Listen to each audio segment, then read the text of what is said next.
Welcome to the Stoke It Up podcast, everybody. A podcast encouraging you in your journey with God. I'm Alan Stoddard. I am your host, and this is season 2 of the Stoke It Up podcast. Paul told Timothy, kindle afresh the gift of God that is in you. And that's what we want to do in the Stoke family, is encourage you to be all that God has created you to be and to be about His kingdom business in these days. Well, it's episode 1 today, and we have a special for you. Team Chosen is launching off season 2 with the reflection of the first 4 episodes of The Chosen. We hope you'll jump in and enjoy the discussion and keep the discussion going in your mind about what's going on there. And then I can give you a heads up. The next episode will be an episode on what the church and we as Christians can learn from Chick-fil-A. I will have Kenneth Priest on here, who is in Hawaii. He's a pastor, but he's working for Chick-fil-A. I'm here in Granbury, Texas. I'm a pastor and I'm working for Chick-fil-A. And we're going to have a discussion on what we see in Chick-fil-A that can transfer to the church. Well, thanks for jumping in. Subscribe to the podcast if you haven't already. Share this around if you think it'll stoke somebody else up. And we appreciate your love and support in the ministry of Christ. Let's jump in.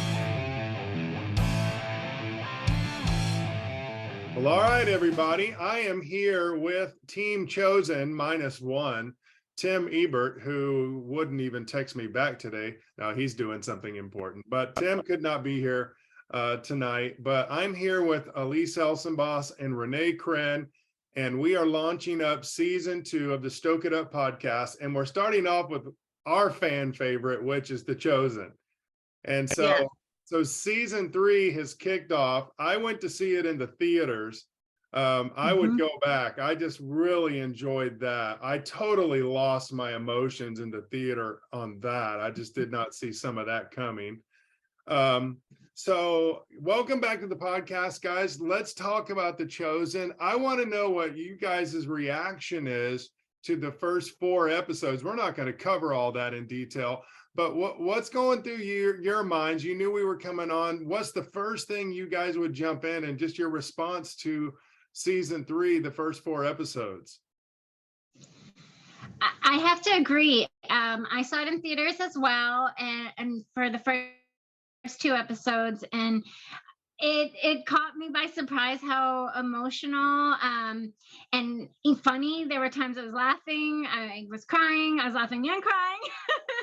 And it was just amazing. And then even watching it again when it was on TV, again, it still hits you. And it's just powerful. Some of those emotions, especially, the scenes with Matthew and his family, that I think was a really powerful thing as well, to see how that had happened, just because you can relate. I think a lot of people can relate to that feeling, of someone, whether it's a family member or just someone in their life that they reconciled with, and they didn't think there was that possibility of that reconciling, and they didn't see it happening, and they didn't think that could ever happen. And then to be able to come together with that person and think that even, I'm the only one in the wrong maybe in that situation, and then they apologize for their half and say,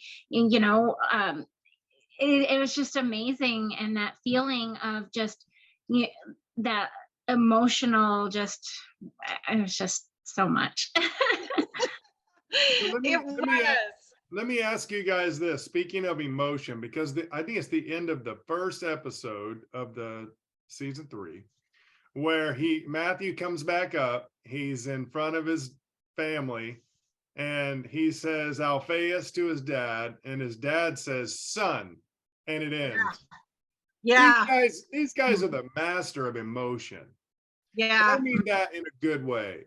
So I've been thinking through about emotion, because sometimes people are critical of some of the add-ons and context, some of what I would call application, and they have a hard time deciphering the possibilities of New Testament culture as opposed to what they're doing with these biblical characters.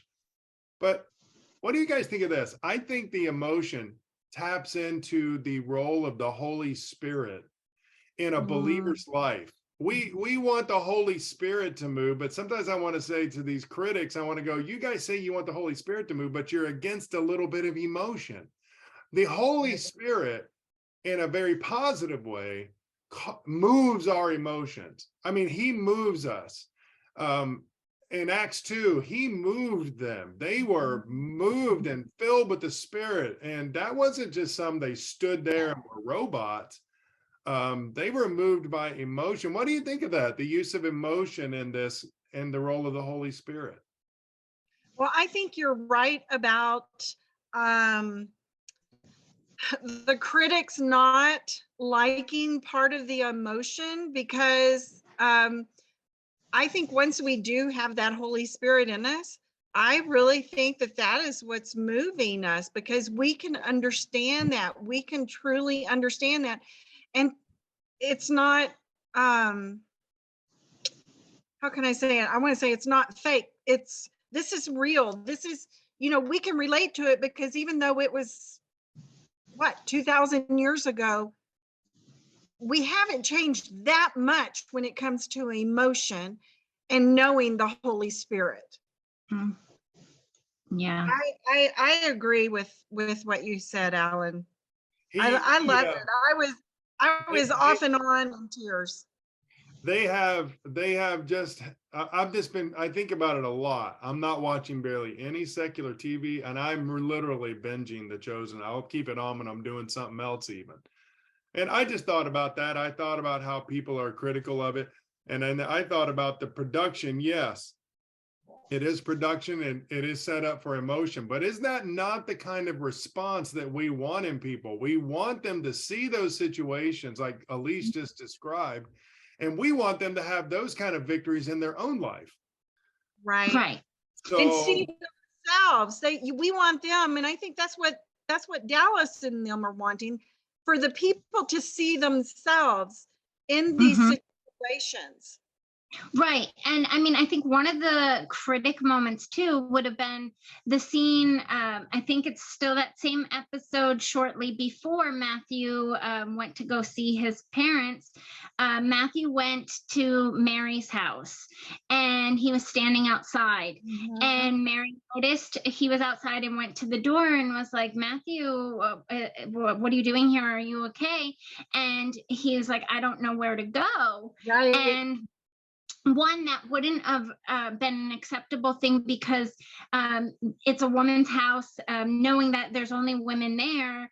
For a man to go alone and approach a woman's house, that's not socially acceptable there in that time. And he was by himself, and so it wouldn't have been appropriate.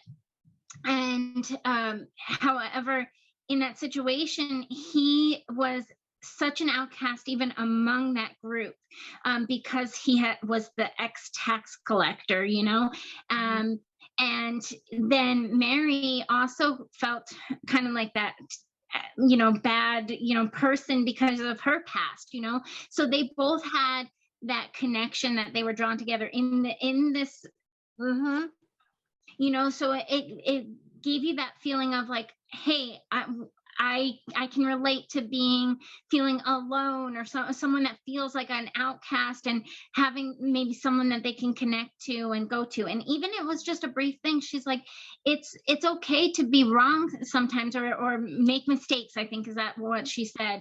And it was just a really brief interaction with the two of them, and just to give him enough encouragement. And they had that scene in the previous season that a lot of people were very critical of, where she had backtracked. And so for her to give him that wisdom, I think it played on that, tying that scene again into here, like it's okay to make mistakes and not do everything right, and I think that people need to know that it's okay to make mistakes. It's just not living in those mistakes, and spiraling down. So, okay, I have a question. I have a question for you guys. I want to go to episode 3. I think it was episode 3. Position, may heal have been yourself. Heal yourself. Is it physician heal yourself when he's in the synagogue teaching in Nazareth? Oh, yeah, I saw that. But what did Jesus whisper? What did he whisper? I just want to know, what did he whisper in What did he Lazarus' whisper to ear? Lazarus? I Yes. don't know. There is another brother on YouTube that's brought that up, and I didn't listen to it yet, but yeah, I saw that he was bringing it up. I don't know. You know, it was like Aleise, do he you was have saying, anything? okay. Oh no, I'm not sure. I like that, Renee. Maybe, hey, Yeah. Lazarus, it's going to be okay. Uh-huh. Yeah. That episode when he was in Nazareth really left Gina and I kind of stoic. We were like, wow, that was sober. Yeah. Yeah. That one wasn't, the emotion was backwards. I thought they did a great job at trying to bring the reality of that scene. And if you look in Luke, they got it right. It was pretty awesome the way they did it. Yeah. All right. I have another.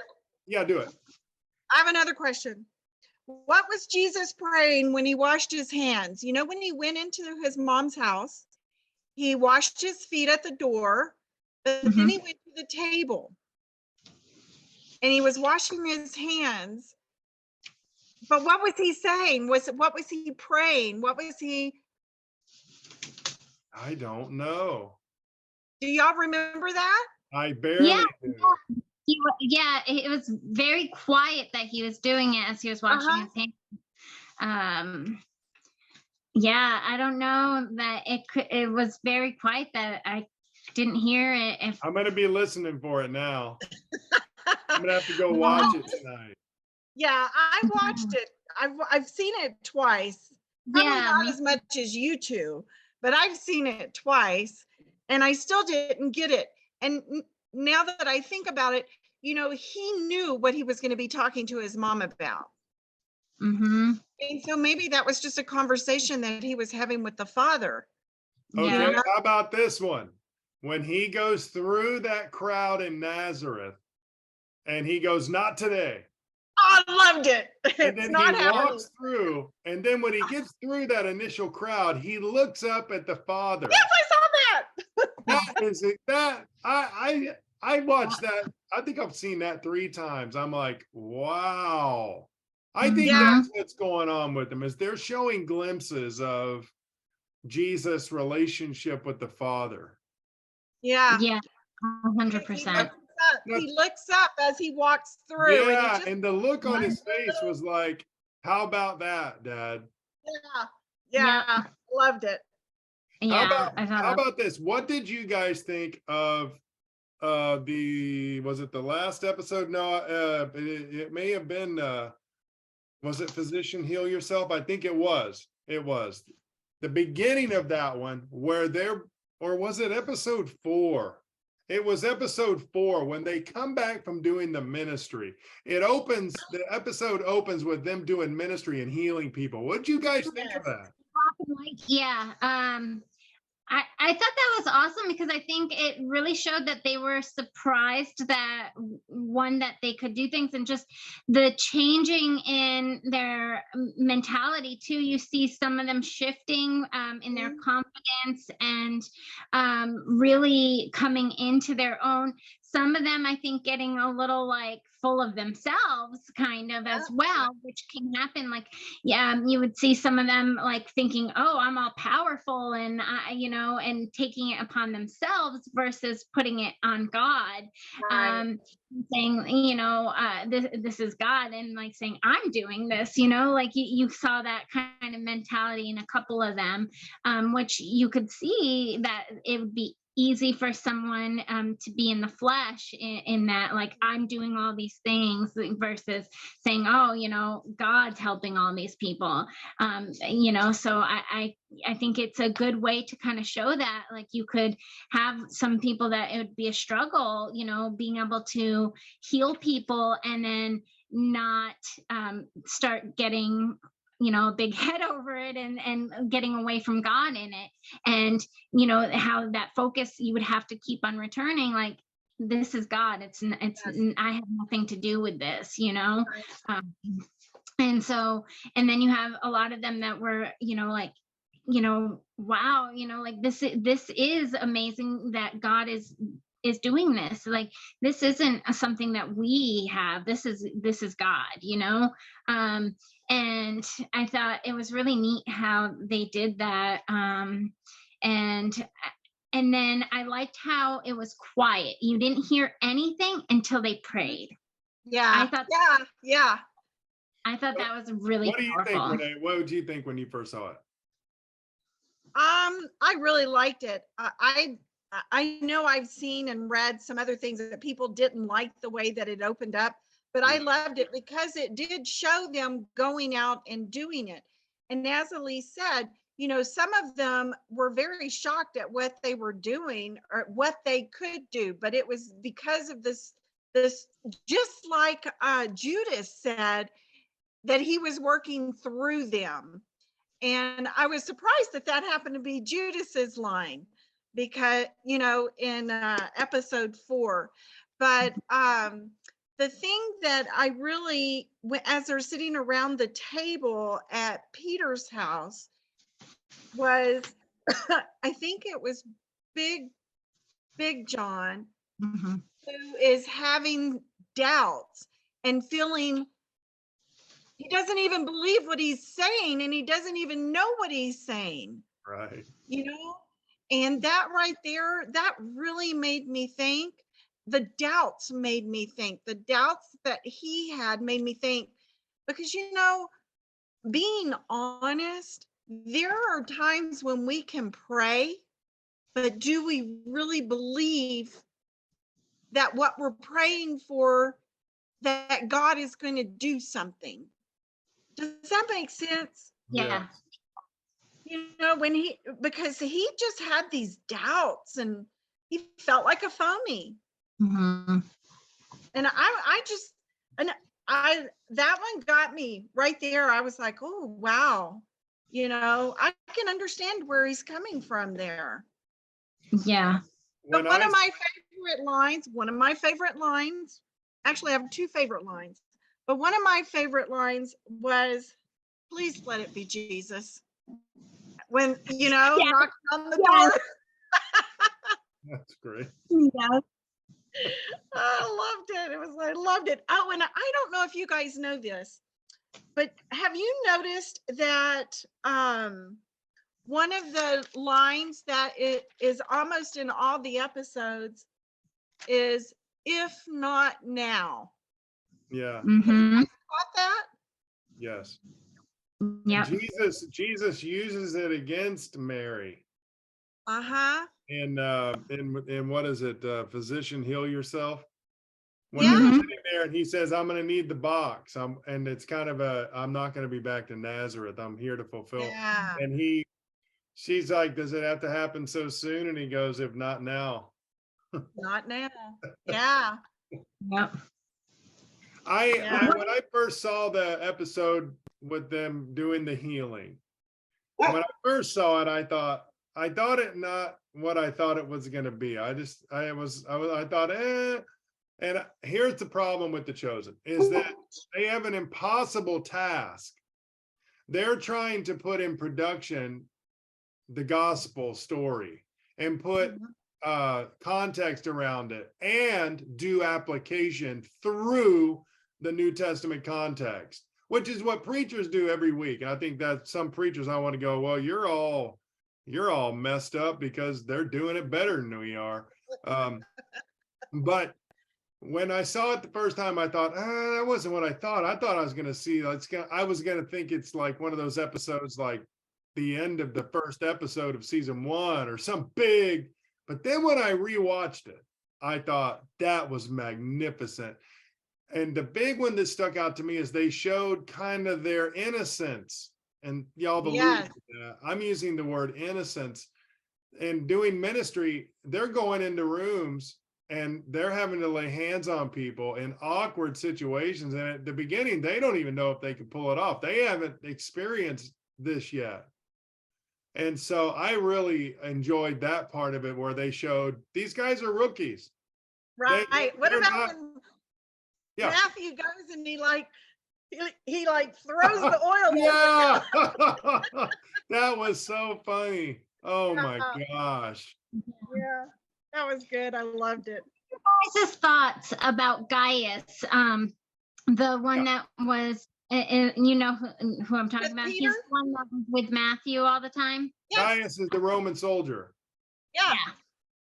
So I think he's going to end up being saved in the end, but that's just my thought, because if you notice, when Sermon on the Mount, he was speechless. Like he didn't even respond, and then he didn't even want to talk about what happened. He didn't want to even really do his job when they were going through that tent city. He was like, I have other things to do, you know, like you finish up here. And then he went and visited Matthew. I think he wasn't really stationed at Matthew's house. I think he wanted to run into Matthew purposely. And one, to check up on him and be like, hey, how are you doing? Because I think he does really care about him. It's like a friend, and he was worried about him because he knows he could easily get hurt, and can't really take care of himself in his mind, you know.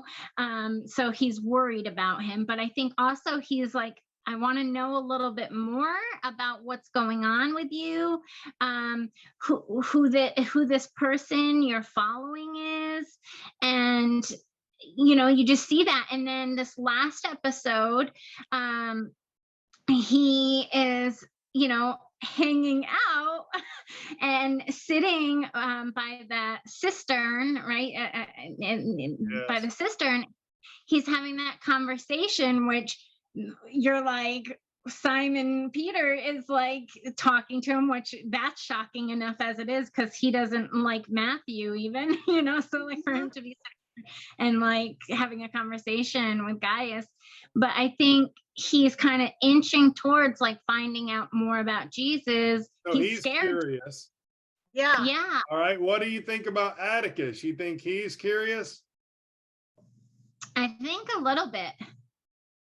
Atticus, which one's Atticus? He's the centurion, not the centurion. He's the like the. He's the one that followed Z up onto the rooftop. Yeah, he's like the FBI agent in black. Okay, I guess I haven't.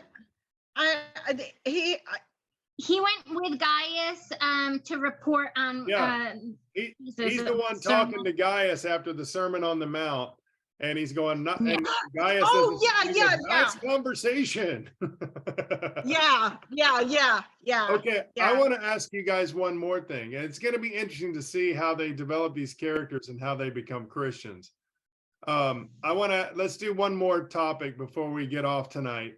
And that's this. What did you guys think of the Sermon on the Mount? When I saw that, I was blown away. I thought, they started it off and it was real simple, but then they put movement and emotion on it. And I mean, Jesus is like flamethrower. He is teaching with power and authority. And I got all into that. I just thought, wow, I wish every Sunday in church was like that. Yeah, it was good. I loved it. And I loved the fact that enjoyed the fact that the disciples standing all around were actually getting something. You know, it wasn't just for the people, the 5,000 people there, it was for all of them. And it was like it hit them all in a particular way. Mm-hmm. Yeah, and you saw that, and each one connecting to different pieces, and even John the Baptist had even pointed that out. He said, what spoke to you? Because there's something that always speaks to every person. You know, and I mean, I know he didn't say that exactly like that, but roughly he said something like that. And so, and it's true, because I mean, when we go to the Bible, there's something that, you know, is talking to us, and God is talking to us through the Bible, to our situations. And it's different each time we go. We could read the same passage at a different point in our lives, and it's telling us something different because God's trying to tell us something different. And just like that sermon was telling each one of them something different that's going on in their lives, was speaking to them. And I think that's so true and so impactful for people to see that, yes, everything was extremely important that Jesus was saying on the Sermon on the Mount. But it's so important to see that when you take that part from you, because you can relate to it, everything's relatable, and there are pieces that you can relate to in the moment, and you might not realize you're relating to everything. Every moment of every single piece of the Bible, you might not say, oh, I relate to this exactly, but this I do. And you can take that away to, and then tomorrow you'll go to it and you'll take something else away. And it's just powerful for people to realize. So that's another thing that I'll encourage us on the way out of this podcast. Is I thought about this. I meant to text you guys the other day and tell you this, is that I think the more you watch The Chosen, the more you'll get out of it. And it's just like the Bible. Now, I don't mean to say that The Chosen is the scriptures. I don't mean to say, but I'm saying what you will get, just like anything else, the more you put into it, you will get. Now, these guys are spending hundreds of hours preparing this stuff, and we're evaluating it and processing it in 1 hour. I think it's meant to be watched over. They are that detailed in what they're doing that you will get something new, and you won't see it all in the first shot. And I want to encourage you listeners, especially, and all of us, to keep stoked up on The Chosen. There's reasons why. One is their task is impossible. Dallas Jenkins has an impossible task. He can't do it. I think he'll get to heaven, and Jesus could very well say, Dallas, you did not get most of that right. I think that's definitely what's going to happen. But I think the Lord in the same breath will say, Dallas, I understood what you were trying to do. Well done, good and faithful servant. Because you were trying to capture the essence of what happened and what I want to see happen in the lives of people who watch this and get exposed, not even to this, to the gospel. Secondly, I would say that The Chosen is probably, in my lifetime, it's got to be one of the top, if not the top, movements of Christianity in these days. It is a gospel proclamation. People are getting into it. And I think you're either going to get on board and check it out, or you'll watch it years later and go, oh man, I wish I would have watched that, which is fine. But I think we live in the now, and I think we should embrace it. I understand what some critics may say. Some people are going to say, well, you know, this and that. We'll deal with that in another episode. But let's keep sharing it in social media. Let's keep supporting it. We were all talking the other day how we want to start giving some to the Chosen team. And, you know, I don't have a lot to give, but I can give more than what I am giving. And so I'm going to give some offerings to that and just support them. Let's keep the movement going. They want to get to 7 seasons. We should be a part of it. And again, thank you, ladies, for being on the podcast, and excited for season 2 of the Stoke It Up podcast. You guys share this wherever you can. Season 3, yes. Thank you. Any final words, ladies, before we bug out? Any final words? It's awesome. It's awesome. You got to watch it because there's so many things that we didn't talk about. You know? So save those notes and let's do this. I'll be hitting you guys up to record again, trying to Saturday night, but if not Saturday night, Monday night, because there is a new episode coming out this Sunday. Oh, that's right. And so let's check it out, and we will do an pretty immediate review of that. Is that okay? Sounds great. All right. Well, again, guys, thanks for being on the Stoke It Up podcast. And to our listeners, we hope you like and subscribe and share this around where this content can help you in your journey with God. Thanks for being a part of what God's doing. Count us in on what he's doing in and through your life, and we will see you next time.